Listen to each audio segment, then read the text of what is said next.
Hello, I'm Joyce Harper and I'm Professor at the Institute for Women's Health at University College London, and I'd like to talk to you about pre-implantation genetic screening, or as we now call it, pre-implantation genetic testing for aneuploidy, PGT-A.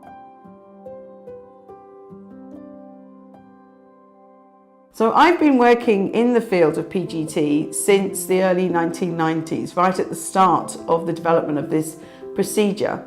And we can do this technology to help people who are at risk of transmitting a specific genetic disease to their child. This is just PGT.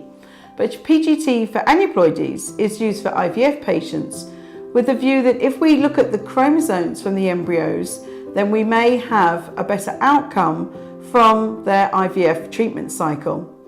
Because we know that as women become older, the chance of the chromosomes in their embryos becoming a bit muddled is definitely a reality. And this can lower their chances of getting a pregnancy. It can also increase their chances of miscarriage and also increase their chance of having a chromosomally abnormal child, such as with Down syndrome. So this technology to look at these chromosomes in embryos of IVF patients has been around for a long time. But to be sure that it would improve the success of IVF, what we need to do is a study called a randomized controlled trial, where we have a group of patients who don't have the treatment and a group of patients that do have it.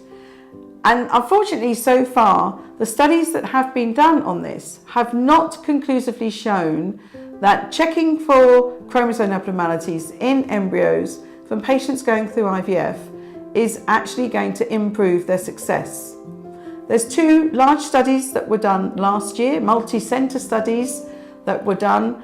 One of them was conducted by the European Society of Human Reproduction and Embryology, which is one of the largest societies in our field. And this study showed no difference in live birth rate for patients with advanced maternal age. The study did show that there were less miscarriages in the group where the check was done, and it also showed that there were less embryos transferred, so some patients didn't have any normal embryos and didn't have a transfer. But it also showed that there were less embryos frozen, so the cumulative live birth rate from subsequent cycles of transferring frozen embryos would potentially even lower the success rate. The other big study is called the STAR trial. It was mainly conducted in the US, and this hasn't been published yet, but the data is available on a website, and it shows that there was also overall no difference in live birth rate. If you look at the sub-analysis of women of advanced age, then there was one group of women that did show a benefit of the procedure, but it's certainly not a procedure to apply to every patient. So I know this procedure is offered worldwide to lots of patients, and it does sound very appealing, especially as there's one study that shows less miscarriages. But we have to be aware that it may not be a procedure that's going to improve your chances of success in your IVF cycle.